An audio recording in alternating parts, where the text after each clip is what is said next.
You've entered void of rules, where chaos reigns and darkness consumes all.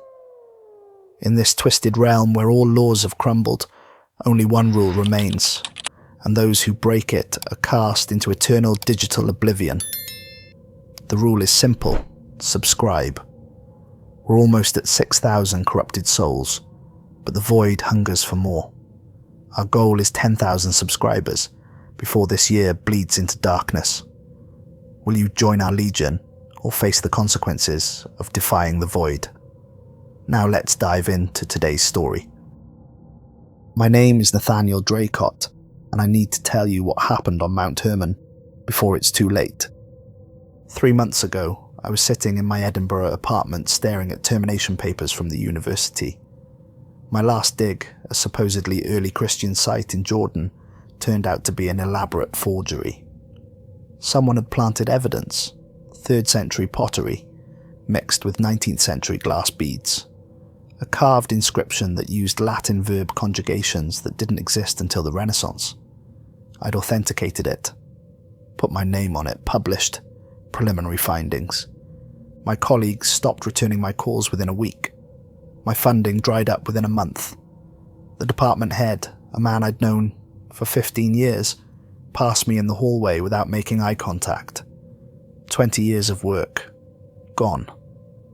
My reputation destroyed so thoroughly that even the small regional museums stopped answering my emails. I'd wake up at 3 in the morning, replaying every decision, wondering where I'd gone wrong. The apartment felt smaller each day, the walls closer. I stopped opening my curtains, stopped checking my email. There were only so many rejection letters a person could read before they stopped feeling like paper and started feeling like verdict.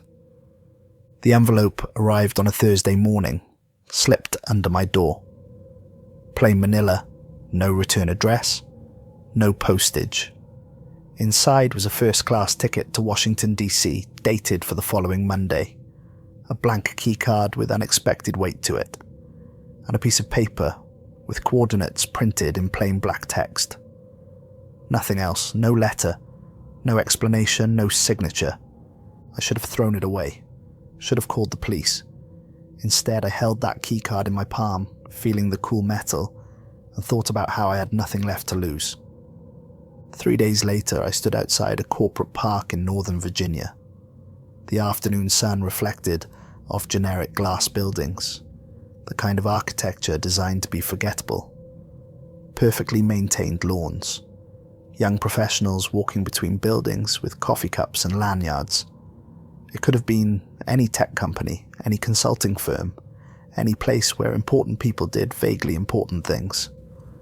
The keycard opened a side entrance most people probably didn't know existed. The hallway beyond was empty, lit by fluorescent lights that hummed faintly. The elevator at the end had a brushed steel interior and only 2 buttons, ground and sub-level 4. I pressed sub-level 4. The descent took longer than it should have. 30 seconds. 40. I counted. When the doors finally opened, they revealed a conference room with no windows. Grey walls, a long table, recessed lighting that was somehow too bright and too dim at the same time. A woman in her 50s sat at the far end of the table, perfectly pressed charcoal suit, grey hair pulled back in a style that suggested efficiency over fashion. She had the kind of face that was difficult to remember, pleasant but unremarkable, the sort of person who could disappear in a crowd. But her eyes were sharp, calculating, the eyes of someone who had seen things that mattered and decided which ones were worth keeping. She gestured to a chair. "Dr. Draycott, thank you for coming. I'm Dr. Victoria Strand, Director of Field Operations for the Eidolon Research Group." I sat. "I've never heard of you." "That's intentional." She slid a folder across the table. "We solve problems that governments can't acknowledge and churches won't touch. We exist in the space between official inquiry and forbidden knowledge." I opened the folder. Inside were photographs of manuscripts, high-resolution images that showed every crack in ancient parchment, every faded letter. I recognized them immediately. the Book of Enoch, the Book of Jubilees, texts the early church fathers had rejected as heretical, deemed too dangerous or too ridiculous to include in the biblical canon. But these weren't the versions I'd studied in graduate school. These were older, more complete, written in dialects that predated the standardized texts by centuries, and they all pointed to the same location, Mount Hermon, the border region between Lebanon, Syria, and Israel. The ancient texts called it the place where the Watchers descended, where the sons of God looked upon the daughters of men and chose to fall, where something terrible happened that changed the course of human history. 6 months ago, Strand said, ground-penetrating radar detected something beneath the southern slope during a geological survey. A void space, 3 miles deep. No natural cave system matches the profile.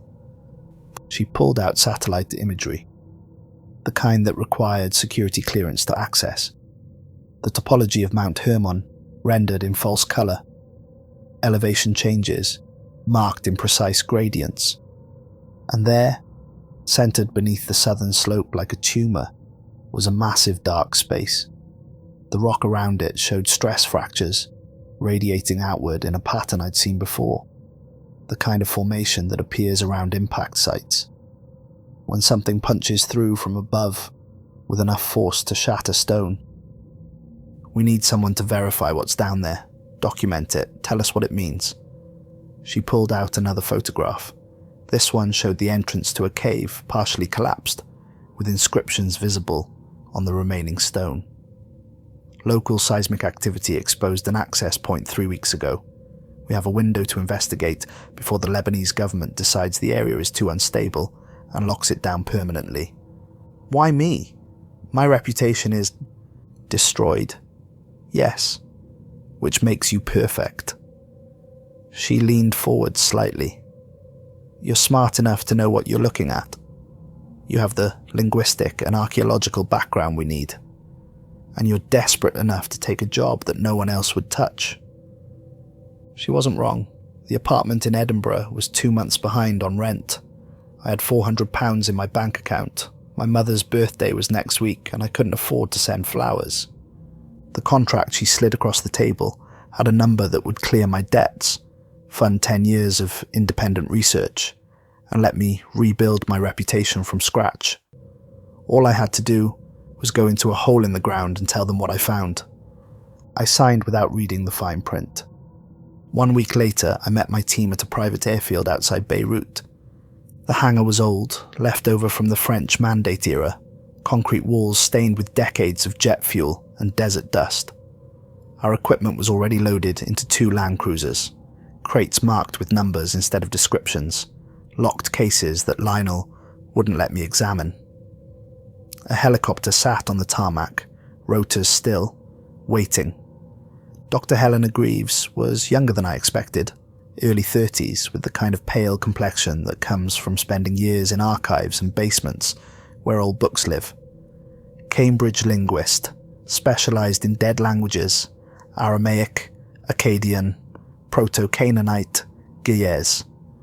She had 3 published papers on the evolution of Semitic alphabets, and a 4th that had been rejected by every major journal for being too speculative. She wore practical clothes, cargo pants, and a field jacket, but her hands shook slightly when she shook mine. Nervous energy or excitement, I couldn't tell. Dr. Draycott, she said, I've read your work. The paper on the Dead Sea Scroll fragments was brilliant. Thank you. I didn't mention that the university had removed my name from the paper after the Jordan incident. She probably knew already. Yusuf Barakat was our local guide. Ex-Lebanese army, mid-40s, with a weathered face that suggested he'd spent more time in the mountains than in cities. He knew the terrain around Mount Hermon, knew which roads were safe and which would get us killed, knew which villages would offer help, and which would shoot at strangers. He had the quiet competence of someone who'd survived situations where competence was the only thing standing between life and death. When I asked if the area was stable, he looked at me for a long moment before answering. Stable is relative here. The government says it's a geological hazard zone. The villagers say it's cursed. I say it's a place where strange things happen and people don't ask questions. He paused. We should be fine, probably. Lionel Kerr was Eidolon's field operations lead, former SAS, dishonorably discharged under circumstances he wouldn't discuss. Now private sector, the kind of contractor who worked jobs that didn't appear in any official record. He was in his late 40s, broad shoulders, close-cropped grey hair, a scar across his left temple that disappeared into his hairline. He had the kind of calm that comes from seeing combat and deciding that fear was optional. He carried equipment I didn't recognize, sensors that looked like oversized smartphones, scanning devices with unmarked buttons, emergency beacons that were smaller and more sophisticated than anything available commercially. When I asked what they were for, he said, insurance. Against what? He smiled without warmth. If I knew that, we wouldn't need insurance. The drive to Mount Hermon took 4 hours. We left Beirut in the early morning, the sun barely over the horizon, painting the Mediterranean in shades of amber and red. The city gave way to countryside, then to mountains, then to roads that weren't quite roads anymore. Packed dirt and loose stone, paths that looked like they'd been there since the Romans and hadn't been maintained since. We passed through villages that looked abandoned, even though people still lived there.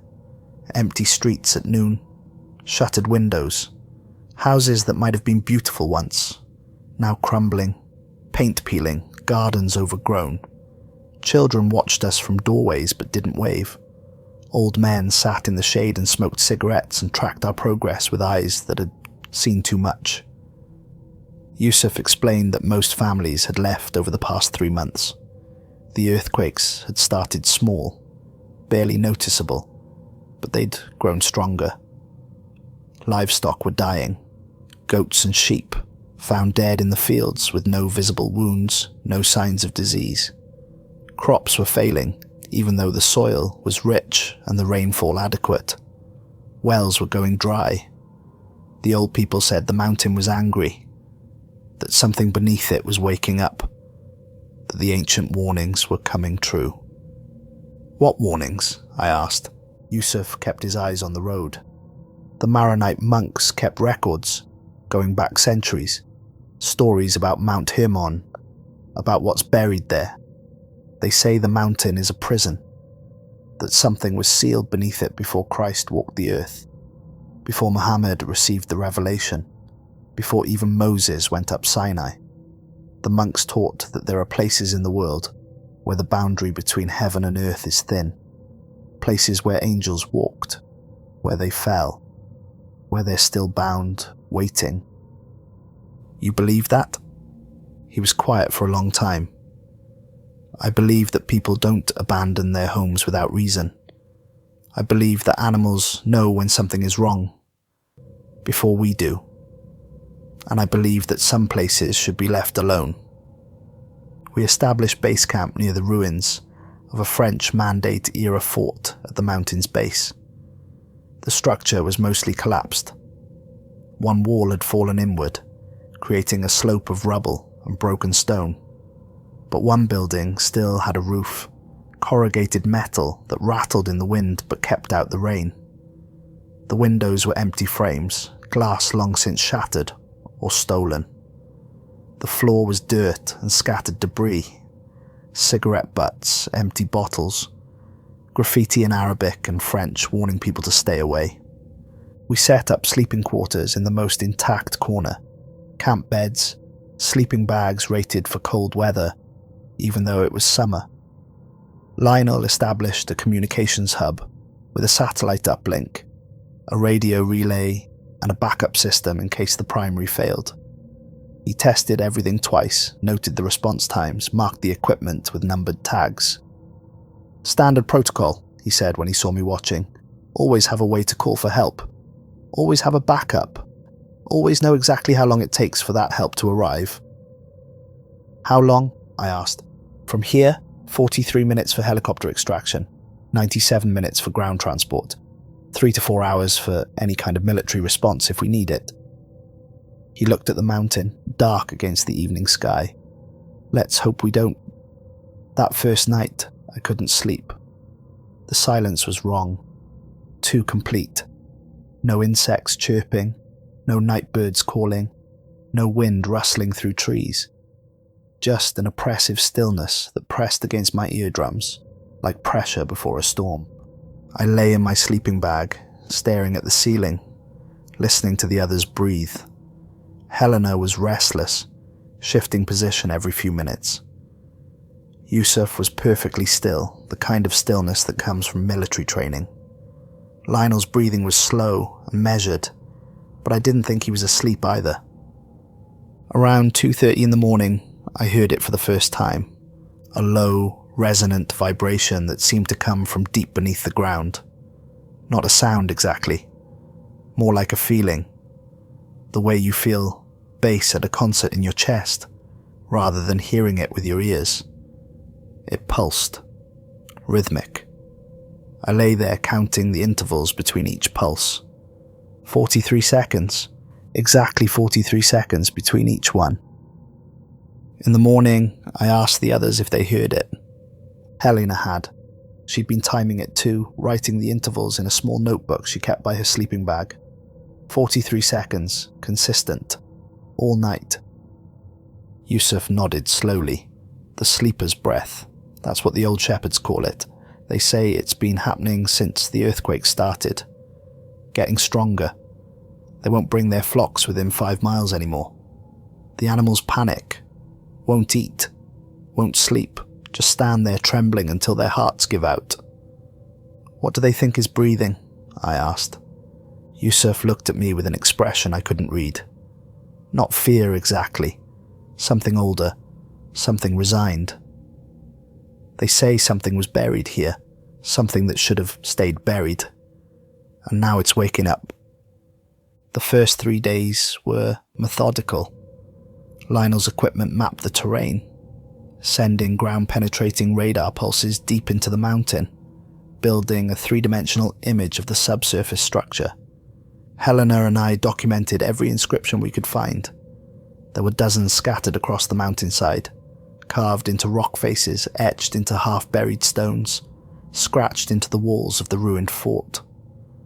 Most were worn beyond recognition, eroded by centuries of wind and rain and sun, but a few were legible, Aramaic warnings that translated roughly to "do not dig here," Greek prayers asking for protection from that which dwells below. A Latin inscription that Helena spent 2 hours photographing and translating, her face growing paler as she worked. When she finally spoke, her voice was barely above a whisper, sealed by the authority of Rome and the Church, bound by the word of God. Let no hand disturb this place, let no eye look upon what lies beneath. For the sake of all mankind, do not break the seal. I photographed everything, filled 3 notebooks with sketches and measurements, documented the locations with GPS coordinates that would have made my old professors proud. But with each inscription, each warning, I felt a growing unease. This wasn't an archaeological site. This was a graveyard of failed attempts to mark something dangerous. Generations of people, spanning centuries, all trying to tell future generations the same message. Stay away. Don't open this. Leave it alone. On the 4th day, just after dawn, a tremor hit. I was outside checking equipment when the ground started shaking. Not violent, but sustained. The kind of tremor you feel in your bones more than your feet. Loose stones rolled down the hillside. Dust rose from the ruins.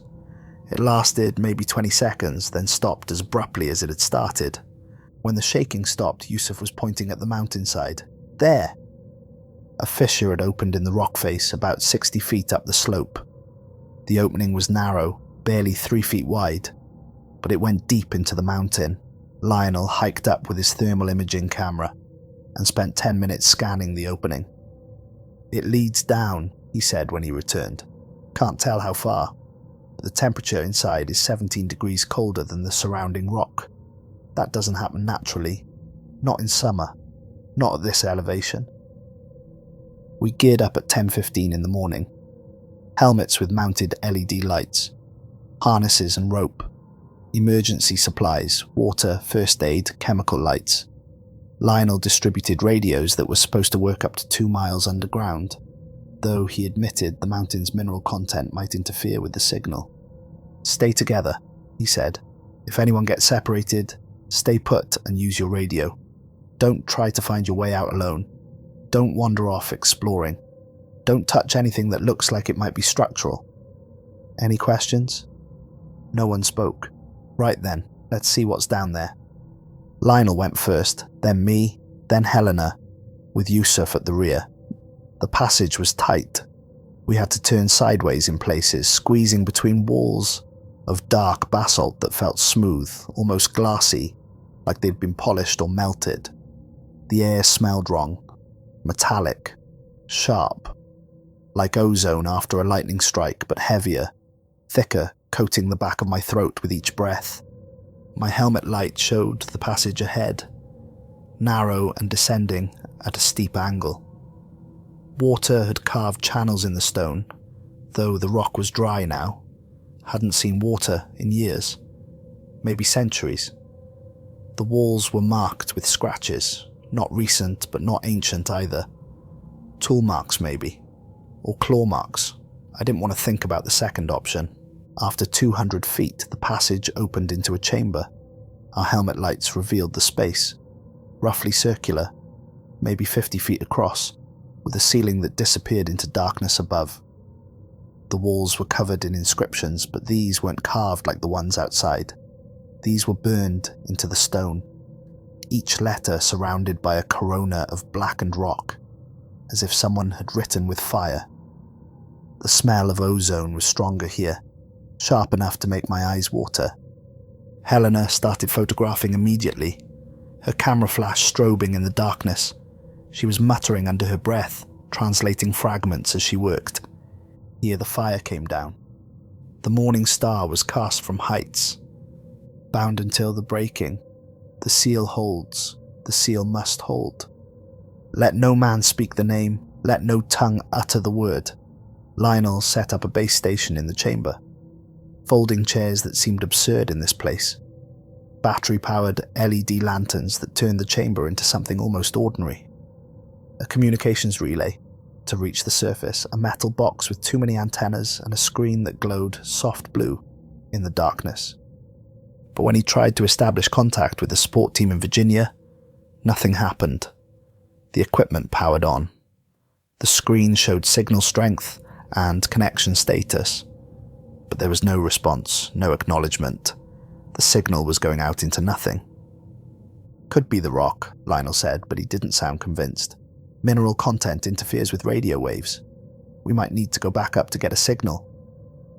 "Or something's blocking it," Helena said quietly. We all looked at her. "There are accounts," she continued, "in the apocryphal texts. Stories about places where divine presence is so strong that mortal technology fails. Where the boundary between the physical and spiritual is so thin that our tools can't function because they're based on natural laws that don't fully apply." "That's superstition," I said, but I didn't believe my own words. "Then why isn't the radio working?" she asked. No one had an answer. We went deeper.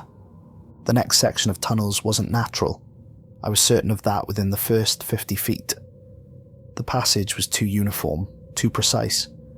The walls weren't carved by water or erosion. They'd been shaped deliberately, cut with tools or heat or something I didn't have a name for. The surfaces were fused, melted smooth like glass, reflecting our helmet lights in strange ways that made the tunnels seem to twist and shift. I'd seen similar formations at meteor impact sites. Rock liquefied by extreme heat and pressure, then cooled rapidly, creating a glassy surface. But this tunnel system was miles long. What kind of impact would create this? What kind of heat? Helena was running her hand along the wall, fingers tracing the smooth surface. "This is obsidian, volcanic glass, but Mount Hermon isn't volcanic. There's no geological record of volcanic activity anywhere in this region." "Then how?" I asked. She didn't answer, just kept walking, kept touching the walls, kept photographing everything. We found the first animal remains in a side chamber, a small space that branched off from the main tunnel. A goat, maybe 2 years old, perfectly preserved in the dry air. Its fur was intact, eyes still open but clouded, frozen in what looked like terror. No signs of predation, no wounds, no indication of how it had gotten this deep into the mountain or why it had come here at all. Lionel examined it with professional detachment, checking for cause of death. When he looked up, his face was troubled. Heart rupture from the inside. The ventricles exploded. Not torn, not damaged by trauma, just ruptured, as if it experienced sudden catastrophic pressure, like being deep underwater and surfacing too fast. But we're underground. We found more as we descended. A jackal curled in a corner as if sleeping. A fox with its teeth bared in a final snarl. Dozens of birds, sparrows, ravens, something that might have been an eagle, scattered across the tunnel floor like fallen leaves. All dead in the same way. Hearts ruptured, no other injuries, and all facing the same direction, deeper into the mountain. Helena knelt beside one of the birds, a raven, and touched its wing gently. They came here deliberately, walked into the mountain and kept going until their bodies gave out. Why would they do that? Maybe they didn't have a choice, Yusuf said quietly. At 6:47 in the evening, we reached a major chamber. The tunnel opened abruptly into a space so large our helmet lights couldn't reach the far walls. We stood at the entrance, staring into darkness that swallowed our lights like water absorbs ink. Lionel set up a flare, the kind that burns for 10 minutes with intense white light. He ignited it and tossed it into the center of the chamber. The light exploded outward, revealing the space. The chamber was enormous, easily 300 feet across, with a ceiling that curved upward like a cathedral dome. The floor was uneven, covered in loose rock and black ash that stirred when we walked, rising in small clouds that caught the flare light. And in the center of the chamber, rising from the ash like a monument, was a pillar. 15 feet tall, as thick as an ancient oak, twisted in a spiral that seemed to defy geometry. It was made of the same fused basalt as the tunnels, but darker, almost black, and covered in the same burned inscriptions we'd seen before. But these were different, more complex, layered over each other in a spiral pattern that hurt to look at, made my eyes water and my head ache. Helena approached it slowly, camera raised, photographing from every angle. She spent 20 minutes circling it, documenting every symbol before she spoke. "This isn't a language." Her voice echoed in the vast space. "It's a name. The same name, repeated over and over, written in different scripts, Aramaic, Hebrew, Greek, Latin, Arabic, and others I don't recognize, but they all represent the same thing." "What name?" I asked. She shook her head. "I can't pronounce it. The phonetics don't make sense. Some of these sounds, they're not possible with a human vocal tract. They require harmonics we can't produce, frequencies outside our range." I stepped closer to the pillar, staring at the inscriptions. The symbols seemed to shift in the flare light, moving when I wasn't looking directly at them. I reached out to touch the surface. "Don't!" Yusuf's voice was sharp. He was standing at the edge of the chamber, staring not at the pillar but at the darkness beyond. "The air is wrong. Taste it." We all paused. He was right, there was something in the air now. A taste that hadn't been there before. Copper and burnt sugar coating the tongue, making breathing feel heavy and thick. The temperature had dropped. Our breath came out in visible clouds, even though we were deep underground, where temperature should be constant. "We should leave," Yusuf said. His hand rested on his side, where I knew he carried a pistol. "We should leave now and seal this place behind us." "We just got here," Lionel said. "We need to complete the survey." "I don't care about your survey. This place is wrong, Everything about it is wrong. We're not supposed to be here." "Superstition," Lionel said, but even he didn't sound convinced. The flare was burning down, the light fading. Shadows grew longer, darker.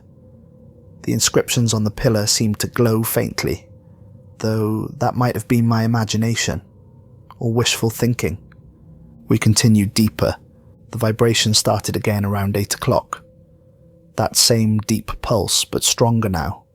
So strong I could feel it through my boots, through the walls when I touched them for balance. It resonated in my chest, matched my heartbeat for a moment before sliding out of sync. The rhythm was faster than before, no longer 43 seconds between pulses, closer to 30.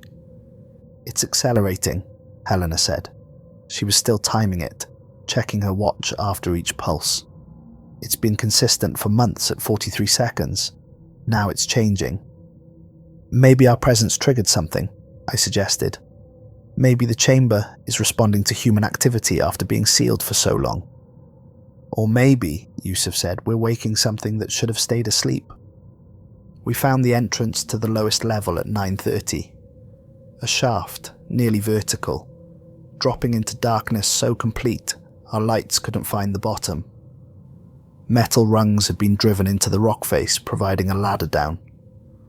The rungs were old, covered in rust and corrosion, some of them bent or broken, but they weren't ancient. The metal was industrial, manufactured.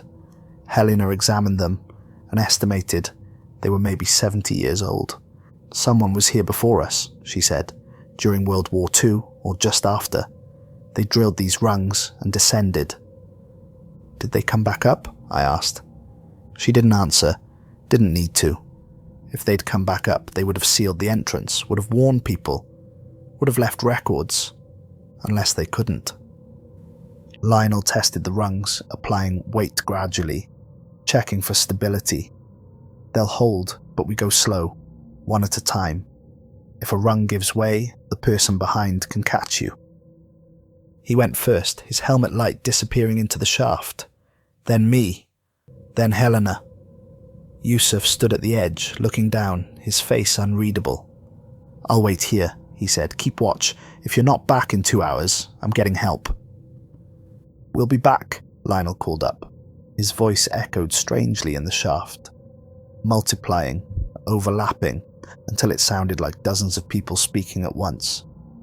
I started climbing down. The shaft was deeper than our map suggested was possible. We'd already descended more than 3 miles into the mountain. This shaft should have taken us below sea level, into regions where the pressure and heat would make survival impossible. But the air remained cool, breathable, and the rungs continued down into darkness. I climbed for what felt like an hour, but was probably closer to 40 minutes. My arms ached, my legs trembled. The helmet light showed only the rung in front of my face, and the darkness below. Above, I could hear Helena's careful breathing, the scrape of her boots against metal. Below, Lionel had gone silent. Then his voice crackled through the radio. "I've reached the bottom. Come down slowly, and be prepared." Prepared for what? I found out 5 minutes later when my feet touched solid ground, and I looked up. The rock was black glass. Not basalt, not obsidian. Something else. Glass that reflected our lights in ways that didn't make sense, creating reflections that didn't match our movements. The chamber was circular, maybe 300 feet across, with walls that curved upward into a dome. The surface was smooth, polished, like the inside of a bubble frozen in time, and in the center was a depression, shaped like a man, not roughly, not proximately, perfectly. A human silhouette pressed into the glass floor with such force that the edges were raised like a crater rim, creating a bas relief in negative space. The figure was massive, nearly 12 feet tall, arms outstretched, head tilted back, mouth open as if screaming or singing or both. I could see the impression of fingers, each one distinct, the curve of ribs beneath skin, the hollow of a throat, the line of a jaw. even what looked like feathers or wings spread wide across the surface, each individual feather rendered in perfect detail. The temperature was freezing. Our breath came out in thick clouds that hung in the air. Instead of dissipating, frost formed on our equipment, on our clothes, on the exposed skin of our faces and hands. My fingers were going numb. Lionel's equipment started malfunctioning. His thermal camera flickered and died. The battery indicators on his flashlight dropped from full to empty in seconds. The radio crackled with static, then went silent. He pulled out a backup radio, fresh batteries. It lasted 30 seconds before dying too. "What's draining them?" Helena asked. Lionel shook his head. "Nothing drains batteries like that, not cold, not magnetic fields. Nothing." He pointed the thermal camera at the depression, tried one more time to get a reading. The screen flared white for a moment, then showed something impossible. The depression was colder than the surrounding rock. 30 degrees colder. In fact, the thermal signature showed it was colder than the air around it, colder than anything in the chamber. Heat was flowing into it, being absorbed, disappearing. Helena approached the edge of the depression and knelt. The glass near the rim was inscribed with text, carved in a spiral pattern that circled the figure 7 times before reaching the center. She pulled out her camera, but the battery was dead. She tried her backup camera, also dead. Finally, she just started translating by the light of our helmets, reading aloud as she traced the spiral with her finger. Here he was bound. The morning star, the light bearer, the one who said, "I will ascend above the heights of the clouds. I will make myself like the Most High." Cast down from the heights, sealed by the authority of heaven, bound by the word of God, locked by the power of the firmament. Let no hand break this seal. Let no voice speak his name. Let no eye look upon his resting place. For he is bound until the appointed hour of release, until the stars align, until the 7th seal is broken, until the appointed time when he shall rise and... She stopped. "Continue," I said. She shook her head. "The rest isn't a warning. It's a countdown. A calendar based on astronomical alignments, planetary conjunctions, lunar cycles. It's calculating a specific date when the binding weakens, when the seal can be broken." She looked up at me, her face pale, eyes wide. If I'm reading this correctly, the appointed hour was 3 months ago. The same time the earthquake started, the same time the sleeper's breath began, the same time the animals started dying. Lionel was checking his equipment, pulling out devices one by one, watching them die in his hands. "We need to leave, now. We're completely cut off. No radio, no GPS, no emergency beacon. If something happens down here, no one even knows where to look for us." But I wasn't listening. I was staring at something else. At the far edge of the chamber, partially hidden behind an outcropping of the black glass, was a steel case. Modern, industrial, unmarked except for a small emblem stamped into the lid. A stylized eye inside a triangle, Eidolon's logo. I walked over and opened it. Inside, arranged in custom foam padding, were objects that didn't belong together.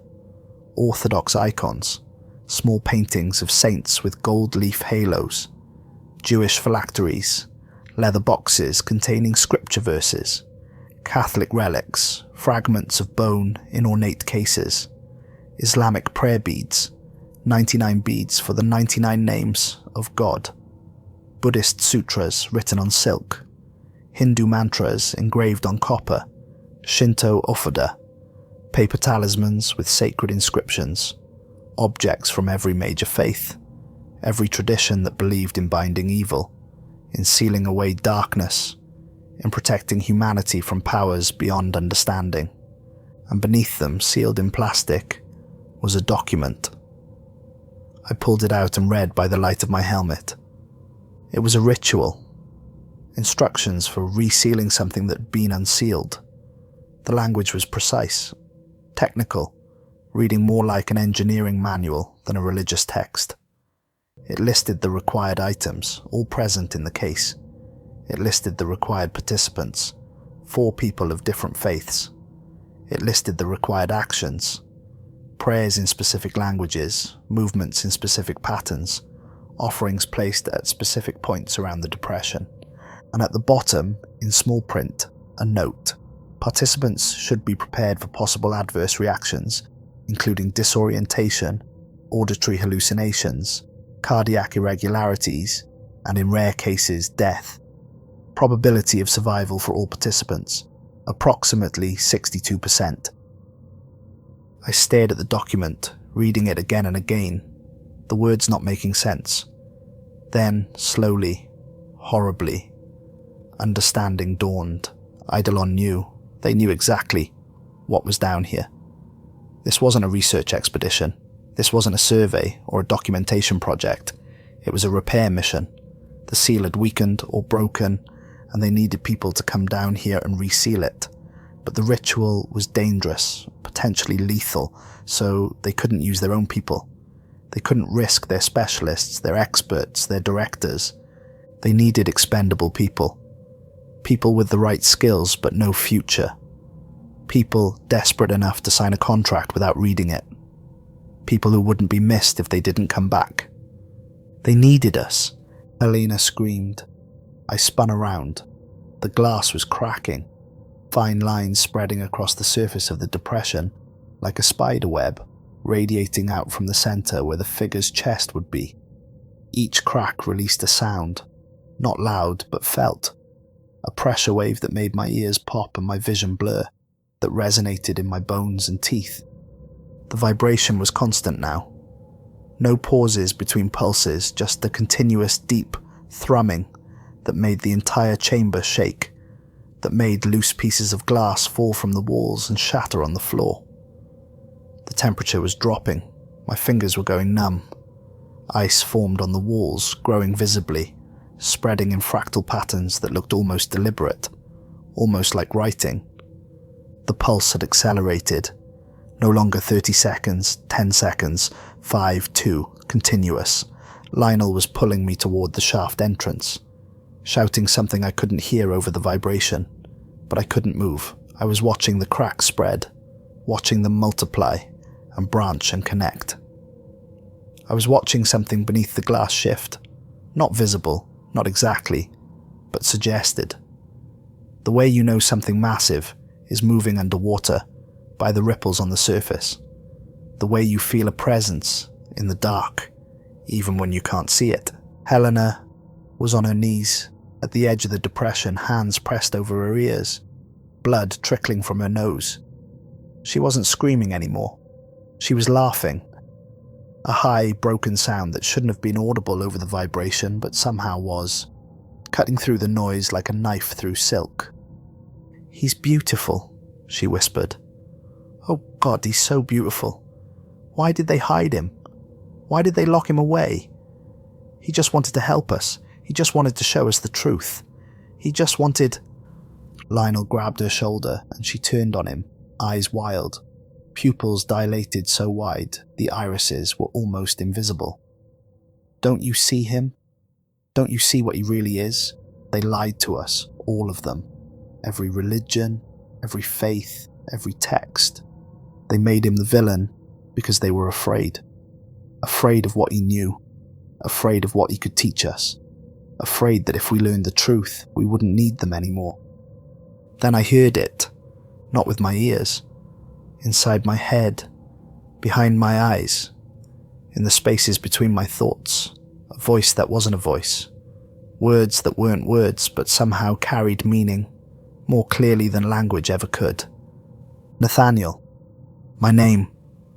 Not the name I use professionally, not Dr. Draycott or even Nate.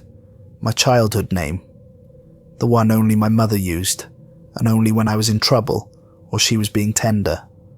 A name I hadn't heard in 15 years, since the day she died, and took that particular version of me with her. Nathaniel.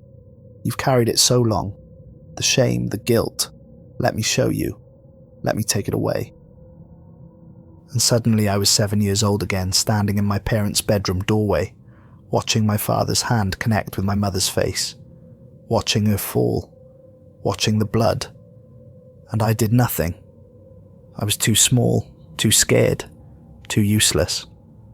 I turned and went back to my room and put my pillow over my head and pretended I heard nothing.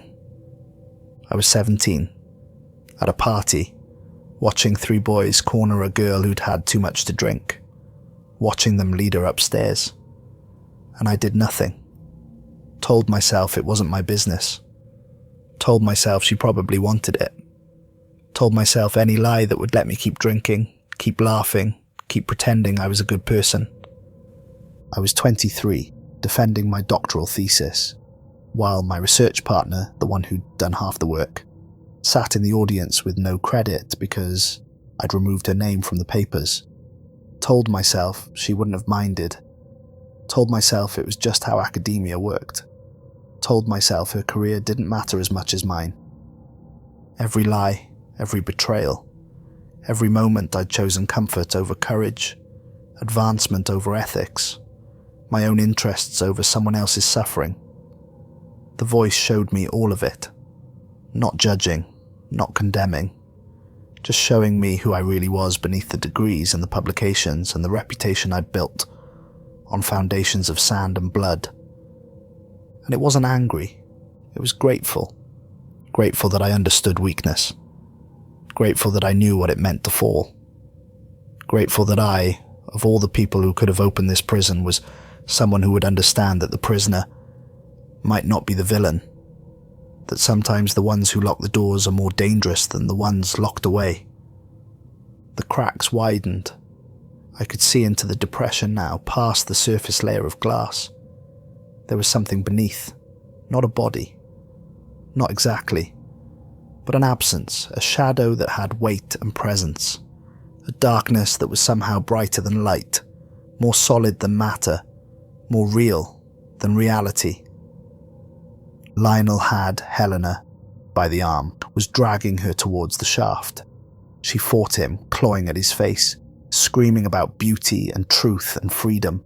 Her nose was bleeding heavily now. Blood ran from her ears. Her eyes were bloodshot. The whites turned red. "Draycott!" Lionel's voice, hoarse from shouting. "We're leaving! Now!" I took a step toward them, then stopped, because the voice in my head spoke again. "You could stay. You could learn. You could understand everything. Every question you've ever asked. Every mystery that kept you awake at night, wondering, searching, digging through ruins for answers that your colleagues said didn't exist. I can show you. I can teach you. I can give you knowledge that would make you greater than any scholar, any priest, any prophet. All you have to do is stay. All you have to do is break the seal." I looked at the depression. The cracks were wide enough now that I could see movement beneath the glass.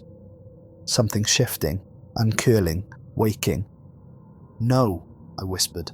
"What?" "No," louder this time. "I'm not that desperate."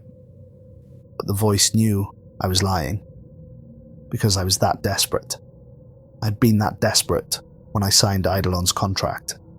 I'd been that desperate when I removed my partner's name from my thesis. I'd been that desperate every time I'd chosen my ambition over my integrity. The difference was that now, finally, I was more terrified than desperate.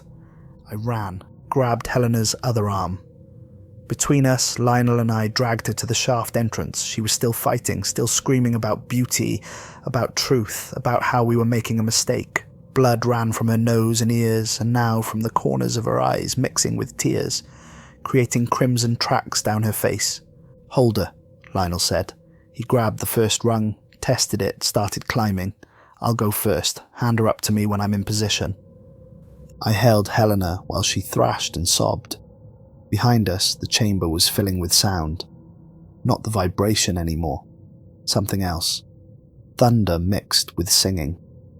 The way a choir would sound if it was made of storms and earthquakes and the grinding of continental plates. Beautiful and terrible, and so loud I thought my skull might split. The glass shattered. Not all at once.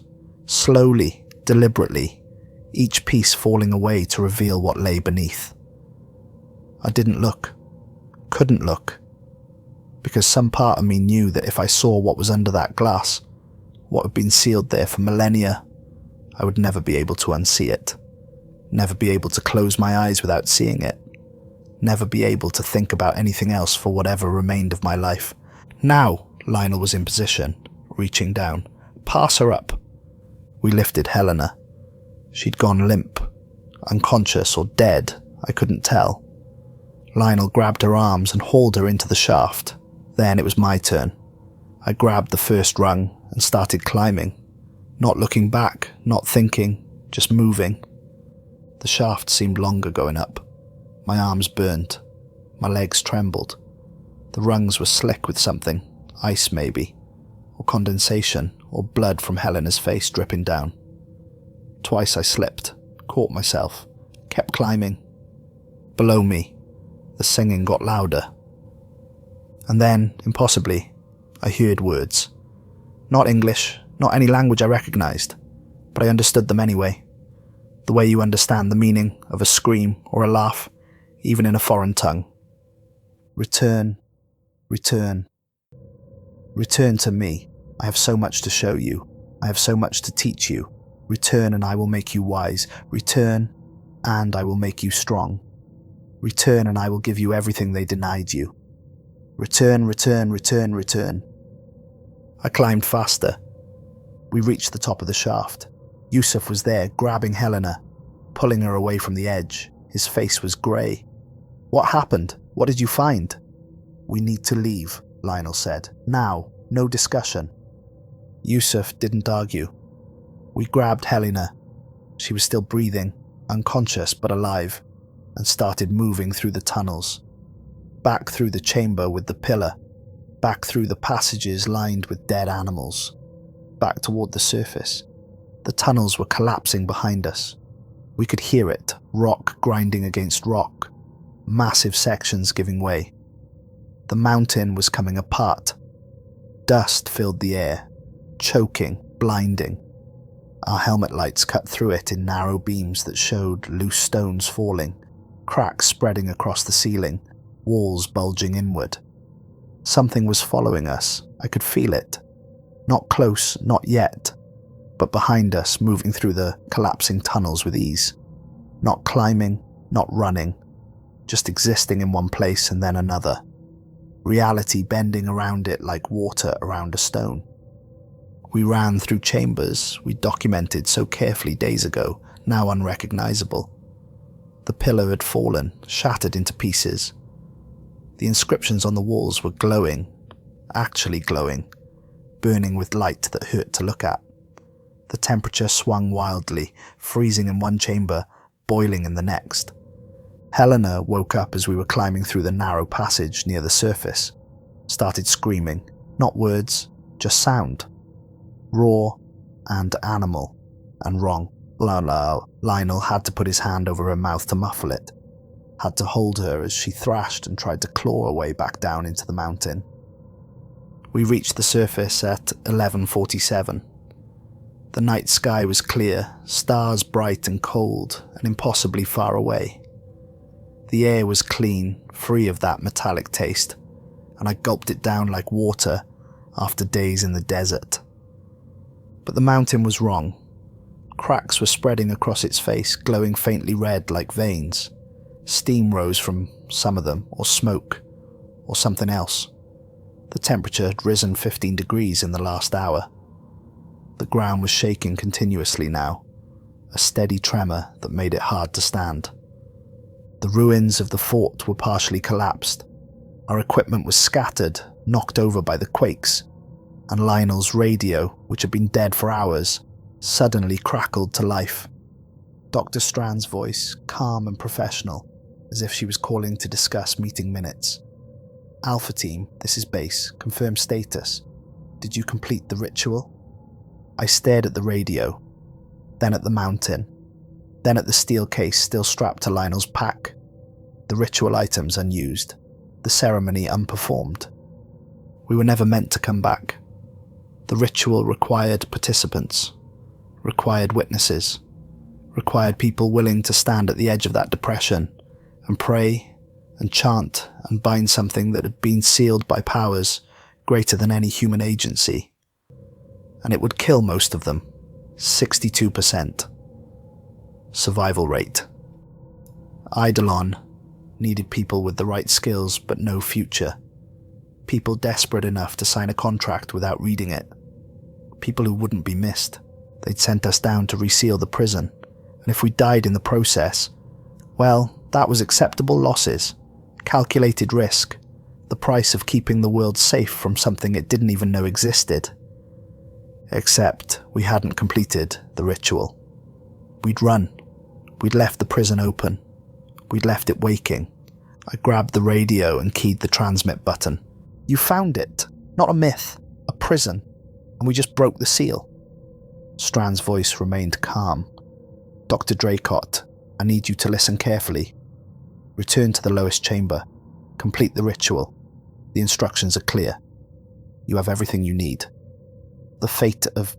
I dropped the radio and ran. We threw Helena in one of the Land Cruisers. Yusuf drove. Lionel sat in the back with Helena, holding her down as she thrashed and screamed. I sat in the passenger seat and watched the mountain recede behind us, glowing in the darkness like a wound. We drove through the night, taking back roads that Yusuf knew, avoiding checkpoints and military installations. Helena screamed for the first hour, then went silent. When I checked on her, her eyes were open, but empty, staring at nothing, lips moving soundlessly. We reached Beirut at dawn. Yusuf took us to a private clinic, asked no questions, paid in cash.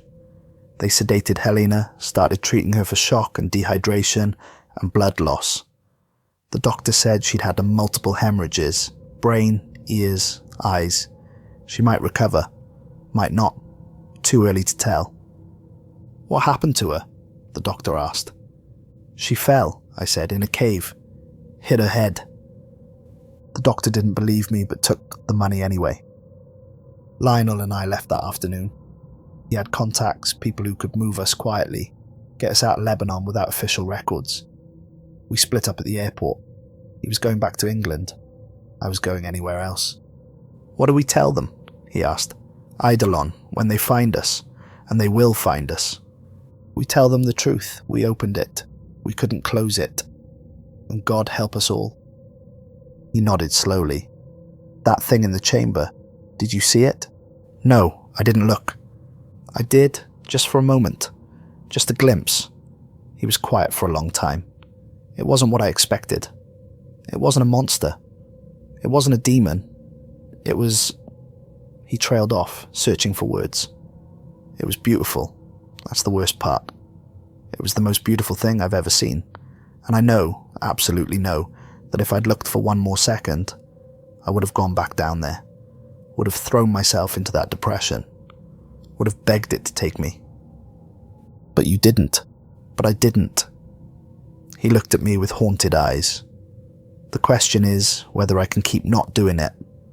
Whether I can wake up every day for the rest of my life and choose not to go back. Because it's calling. I can feel it. Even here, even this far away. And every day it's going to get a little louder. He left. I haven't heard from him since. The Lebanese government cordoned off Mount Hermon 3 days later. Official statement. Geological instability and toxic gas leaks. Satellite imagery, the kind you can find on commercial websites now, shows increasing thermal activity. The mountain is heating up from within. Seismologists record dozens of tremors daily, all centered on the southern slopes. The intensity is increasing. Eidolon Research Group officially disbanded 4 months ago.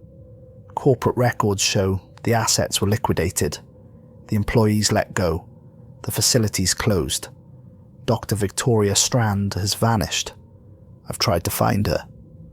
No digital footprint, no paper trail, no credit cards, no property, no phone records. She might as well have never existed. Helena Greaves was transferred to a private facility in Switzerland. 2 weeks after the expedition. They let me visit once before they stopped taking my calls. She was sitting in a white room with padded walls, surrounded by notebooks, hundreds of them, filled with writing in dozens of languages. She wouldn't look at me, just kept writing, filling page after page. I picked up one of the notebooks. The pages were covered in the same phrase repeated over and over in different languages. It's awake. Further down the page, it's aware. Then it's emerging. Then it remembers. Then it's coming home. The last page I saw, before the orderlies escorted me out, was in English. Helena's handwriting, but smaller, more cramped. The letters pressed so hard into the paper, they tore through. It's here. Yusuf Barakat's body was recovered by his family and buried according to Maronite Christian tradition. His widow called me 3 weeks after the expedition. Said Yusuf had been having nightmares, waking up screaming about something in the mountain. Said he'd started hearing a voice calling his name. Said he'd driven back toward Mount Hermon twice, and both times she'd stopped him. But the third time she woke up, and he was gone. They found his truck at the base of the mountain, parked near the ruined fort. Found his body 50 feet from the entrance to the cave we'd opened. Heart failure. The coroner said his heart had ruptured from the inside, as if he'd experienced sudden catastrophic pressure. But his face, his widow said, his face was peaceful, almost smiling. I'm in Cyprus now, small room in a cheap hotel in Nicosia. I paid for 6 months in advance, cash only. No credit cards, no phones, nothing that can be traced. I watch the news obsessively, looking for reports about Mount Hermon, about earthquakes or strange phenomena or anything that might indicate what's happening. The news is carefully controlled, official statements about geological instability, reassurances that the situation is being monitored, but I can read between the lines. I can see the patterns. The quarantine zone is expanding. What started as a 5-mile radius around the mountain is now 20 miles. They're evacuating villages that have been inhabited for thousands of years. They're restricting air traffic. They're jamming cell phone signals. They're building a wall, though the official story is that it's for scientific monitoring equipment. And the thermal signatures are intensifying. I found a website run by a geologist who's been tracking the mountain's temperature. He posts updated satellite imagery every day, filtered through infrared. The mountain glows brighter in each image.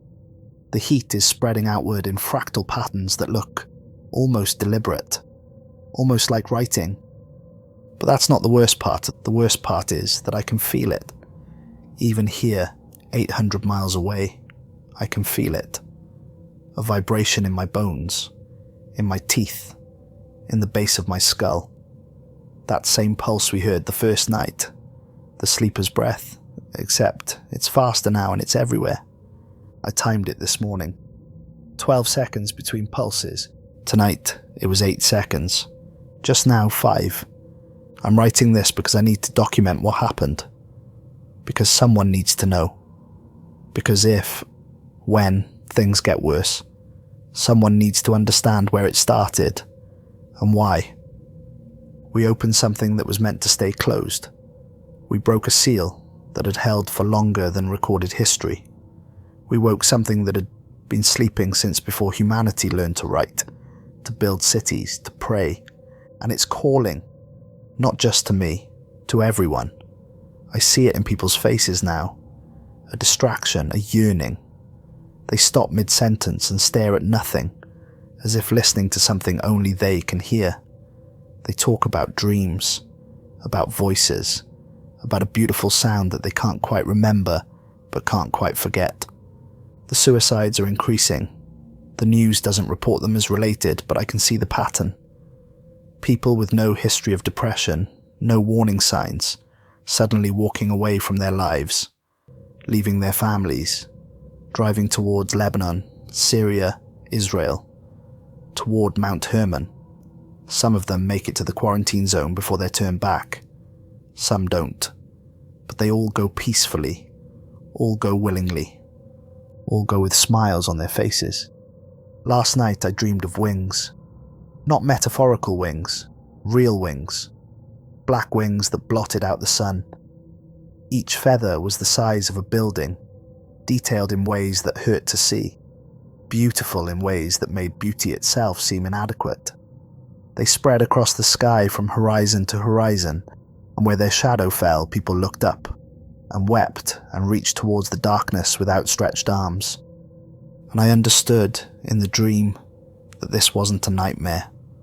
It was a memory, something humanity witnessed once, millennia ago, and spent the rest of recorded history trying to forget, trying to seal away, trying to bury deep enough that it would never be found.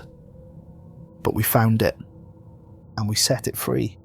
I can feel it in my chest now, like a second heartbeat, slower than mine, stronger, getting faster. My heart beats once, twice, then the other pulse, deep, resonant, not in rhythm with my heart, but creating a counter rhythm, a harmony that feels right, that feels natural, that makes my own heartbeat seem like a mistake. I've started bleeding, just a little, from my nose mostly, sometimes from my ears. The doctor's here. I've seen 3 paying cash, giving false names, can't find anything wrong. Blood pressure is normal, no sign of infection or trauma. They prescribe antibiotics and painkillers and tell me to rest, but I know what's causing it.